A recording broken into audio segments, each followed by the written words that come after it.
ఆ కోర్టు దగ్గరికి ఆయన వేల మందితో లక్షల మందితో అలా వెళ్ళడం వల్ల నిన్న అందరికీ అసౌకర్యమే. అంటే కోర్టుని ఆయన దారి తప్పించడానికి అనేది ఒకటి ఉంది. రెండు, కోర్టుల మీద ఒత్తిడి తీసుకురావడం. అంటే పొరపాటున అక్కడికి అటెండ్ అయిన తర్వాత బెయిల్ క్యాన్సిల్ చేయడం, లేకపోతే వెళ్ళకపోతే జడ్జిల మీద ఆయన అక్కడ ఉన్న దళం ఏం చేస్తుంది? నేపాల్ లాగా అటాకులు చేస్తా పోలీసులు తట్టుకోగలరా?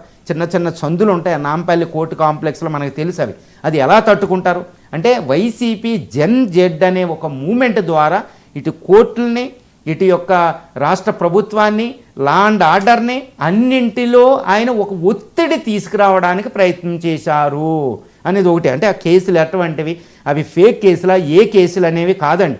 భారత ప్రజాస్వామ్యంలో రాజ్యాంగబద్ధంగా కొన్ని కేసులు రిజిస్టర్ అవుతే దాన్ని నిరూపించుకునేది కోర్టుల ద్వారానే బయటపడాలి. అబ్జాల్వ్ అనేది బయటకు రావాలి, అంతేగాని ప్రజల ద్వారా కాదు. చాలా జాగ్రత్తగా గుర్తుపెట్టుకోవాలి. అంటే నిన్న రాజ్యాంగబద్ధంగా ప్రజాస్వామ్యబద్ధంగా అక్కడ జరగలేదు, ప్రజా అసౌకర్యం కలిగింది. కాబట్టి ఇది నేను చెప్పనవసరంలా. This is what the way of the things are happening in our democracy, in our constitutional mechanism అండి. ఇది పద్ధతి కాదు అనే విమర్శలు అనేవి ఇలా వస్తున్నాయి.